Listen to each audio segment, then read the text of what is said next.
Hello everyone, here I Preeti Pal. Welcome to my channel NCRT Biozone. Today we are discuss about RH factor. What is RH factor and where found in our body? So first of all हम देखते हैं RH factor क्या होता है.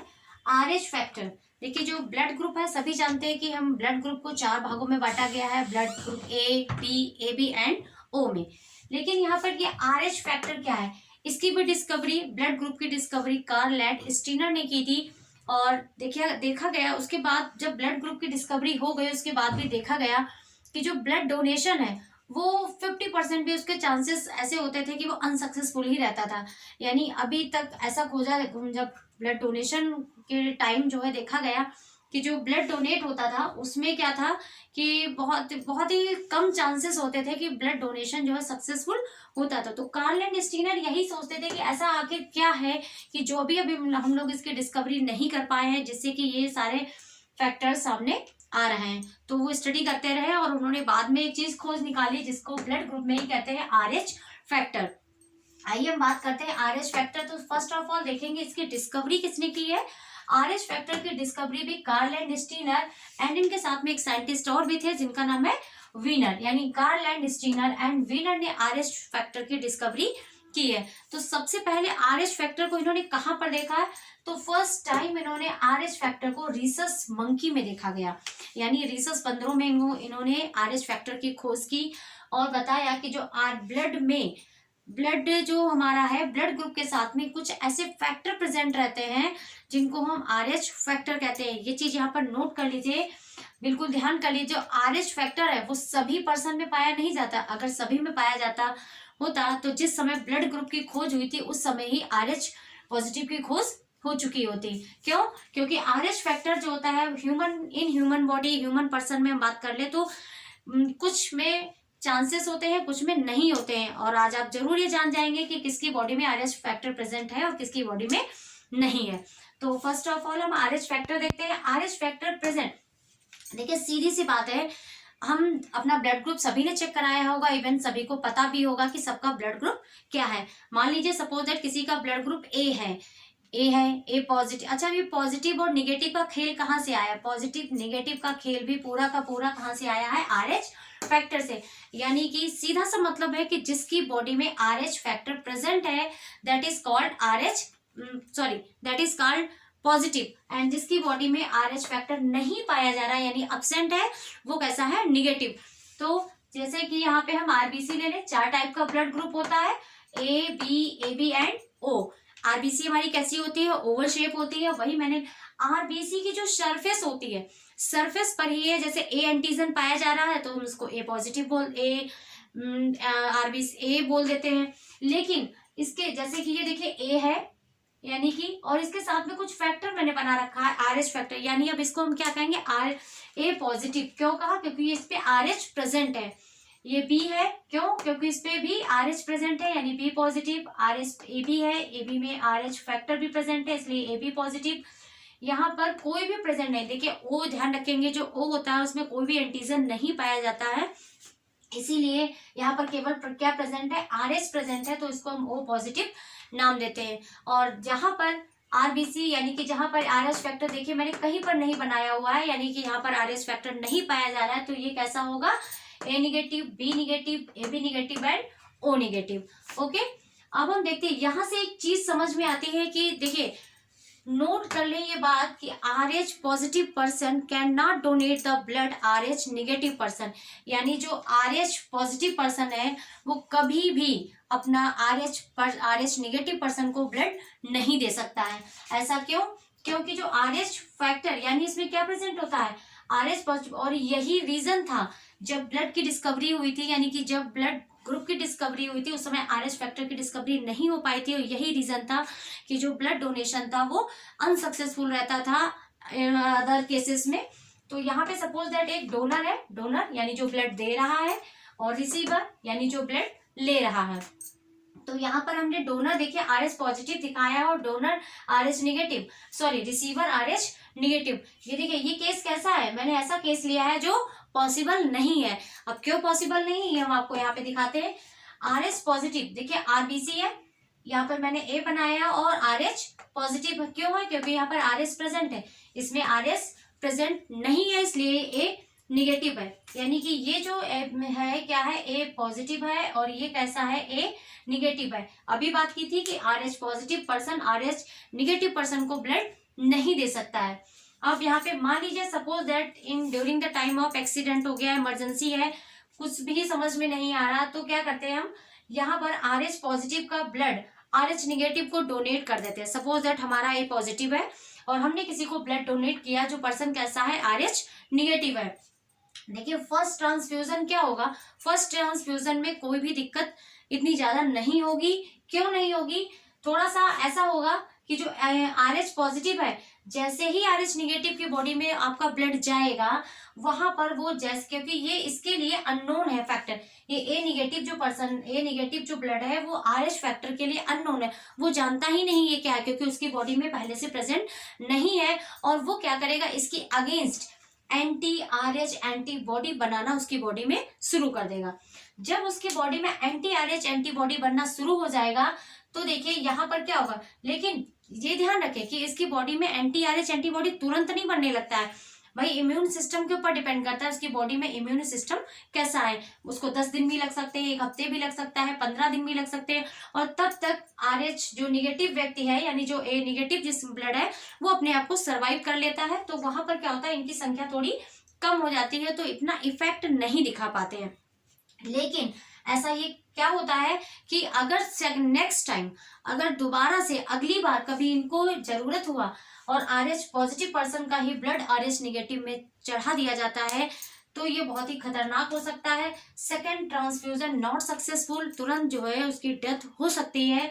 ऐसा क्यों, क्योंकि जब आर एच पॉजिटिव का ब्लड आर एच निगेटिव में गया तो उसके अगेंस्ट वो पहले ही एंटी आर एच एंटीबॉडी बना चुका था, लेकिन जब ये उस समय इसकी संख्या ज्यादा थी, लेकिन जब इसकी मानिए ब्लड की कमी है और इसको आर एच पॉजिटिव का चढ़ा दिया गया और उसके पहले से ही एंटी आर एच एंटीबॉडी बने, अब वो बहुत जल्दी जल्दी एंटी आर एच एंटीबॉडी बनाना शुरू कर देंगे और फिर ये अब वो ब्लड जो मिक्स हुआ है उसकी ब्लड की जो एंटीबॉडी ऑलरेडी प्रेजेंट होती है, इसीलिए किल आरबीसी और उस पर्सन की आरबीसी को मार देती हैं, जिससे जो ब्लड डोनेशन होता है यानी सेकेंड ट्रांसफ्यूजन आपका अनसक्सेसफुल ही रहता है। अच्छा, यहाँ से एक चीज, एक कॉन्सेप्ट निकल के आता है जो हम लोग बचपन से पढ़ते आ रहे हैं और उसको आज बिल्कुल राइट करेंगे।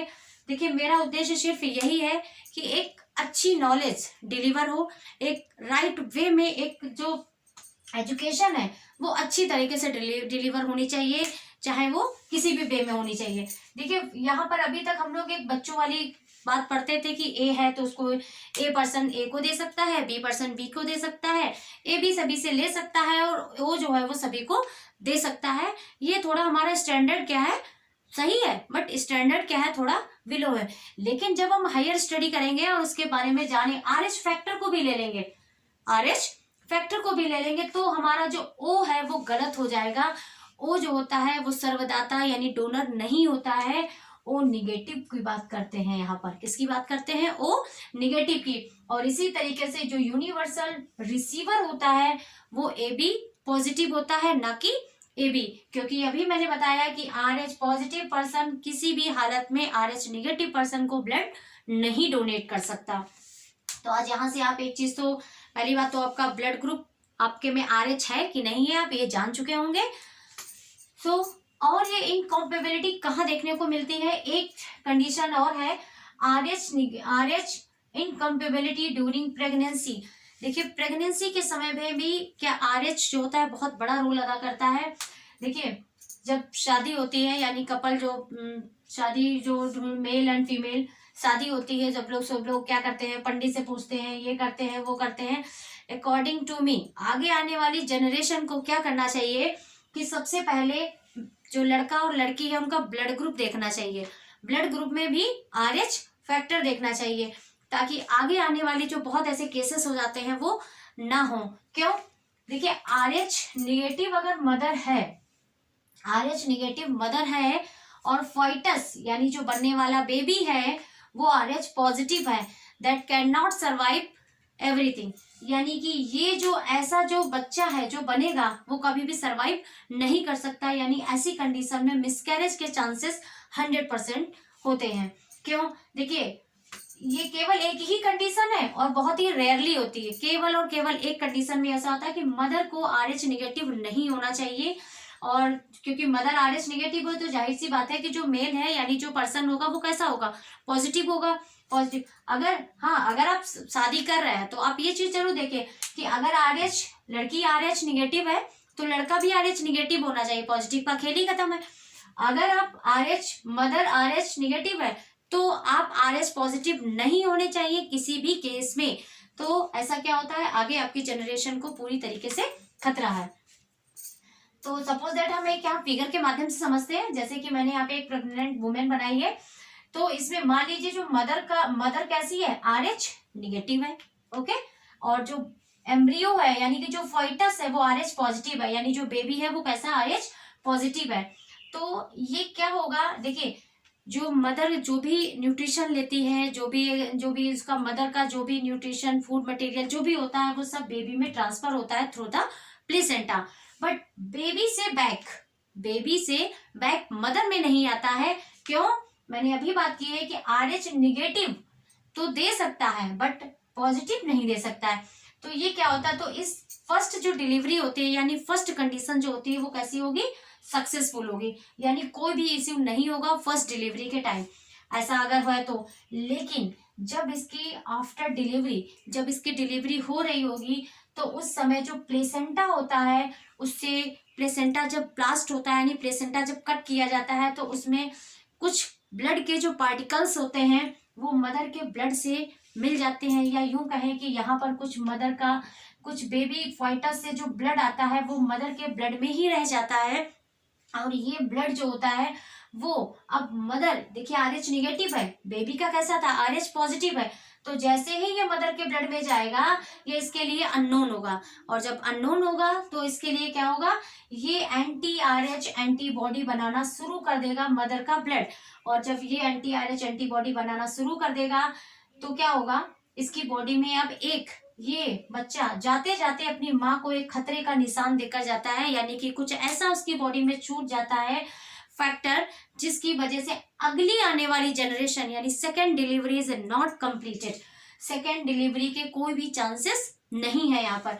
क्यों? एंटी RH एंटीबॉडी यहाँ पे हालांकि बहुत ही कम पार्टिकल रहते हैं, कुछ बहुत ज्यादा नहीं, लेकिन एक भी अगर पार्टिकल माँ की बॉडी में ऐसा रह जाता है तो वो anti RH body life time के लिए बन जाती है। और next time during the time of second pregnancy अगर वही, क्योंकि फादर तो वही होगा ना, तो RH पॉजिटिव, बेबी तो RH पॉजिटिव रहने वाला है, तो मदर RH निगेटिव है और बेबी RH पॉजिटिव है।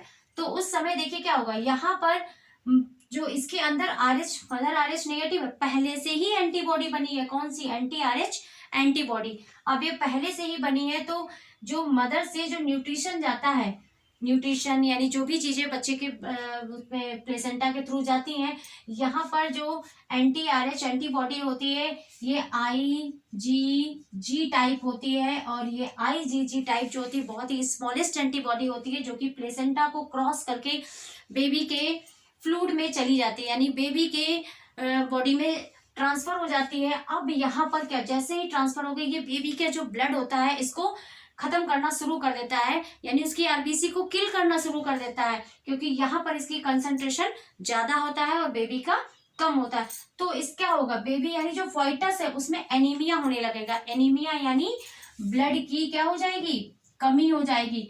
और जब ब्लड की कमी हो जाएगी तो फोइटस क्या सरवाइव कर पाएगा, नहीं कर पाएगा। और इसी डिजीज को हम लोग कहते हैं इराइथ्रोब्लास्टोसिस फोइटोलाइसिस, या इसी डिजीज का दूसरा नाम है haemolytic disease of newborn baby. Newborn तो नहीं कह सकते हैं, क्यों, क्योंकि इनका बॉर्न इनकी डिलीवरी ही नहीं हो पाती है। आफ्टर दैट मिसकैरेज के चांसेस यहाँ पर हो जाते हैं। तो सेकेंड डिलीवरी नॉट सक्सेसफुल, यहाँ पर सेकेंड डिलीवरी सक्सेसफुल नहीं रहती, यानी अनसक्सेसफुल ही रहती है। अब आप कह रहे होंगे अगर ऐसा इन केस किसी के साथ ऐसा हो गया है या सेकेंड प्रेगनेंसी भी उसको कंसीव करनी है तो उसका क्या उपाय क्या है इसके, तो उसका एक ही उपाय है मात्र, आफ्टर द फर्स्ट डिलीवरी, जब ये फर्स्ट, देखिए फर्स्ट डिलीवरी में मैंने बताया कोई भी इशू नहीं होने वाला है। क्यों? क्योंकि तब दोनों की जो ब्लड जो RH फैक्टर है दोनों से मैच नहीं, मतलब अलग अलग ही रहते हैं। लेकिन जब बेबी डिलीवर हो रहा है उसी टाइम ये पार्टिकल आता है, तब माँ की बॉडी में एंटीबॉडी बनना शुरू हो जाती हैं। लेकिन अगर after the birth of baby के बर्थ के बाद जस्ट तुरंत आफ्टर द फर्स्ट डिलीवरी के बाद तुरंत ही यहाँ पर एक इंजेक्शन के थ्रू रोगम डी, बहुत ही इंपॉर्टेंट है लेकिन कोई अपने आप मत देना भाई, ये ऐसा है डॉक्टर का काम है। रोगम डी मैं इसलिए बता रही हूँ ताकि जानकारी होनी चाहिए। रोगम डी एक एंटीबॉडी होती है जो मदर को दे दी जाती है उसी समय, जिससे क्या होता है मदर की बॉडी में जो बनी हुई ये जो एंटीबॉडी आ रही होती है, क्योंकि उसकी संख्या कम होती है ना, तो उस समय ये एंटीबॉडी क्या करती है उन सबको किल कर देती है। तो मदर की बॉडी में जितनी भी वो RH एंटीबॉडी बनी होती है वो पूरी तरीके से खत्म हो जाती है और सेकेंड डिलीवरी भी सक्सेसफुल हो सकती है। तो दैट्स ऑल अबाउट इट। आज आपको लेक्चर अच्छा लगा होगा RH फैक्टर के बारे में जानकर। आई होप वीडियो अच्छा लगा होगा। थैंक्स। आप इसको शेयर जरूर करें, लाइक करें एंड सब्सक्राइब करें। क्लास 9 to 12 जल्दी से ज्वाइन करें हमारे यूट्यूब चैनल को, क्योंकि अप्रैल से इस पर हम NCERT की क्लासेस फ्री शुरू करने वाले हैं। इसका आप खास कर से ध्यान रखें और चैप्टर वाइज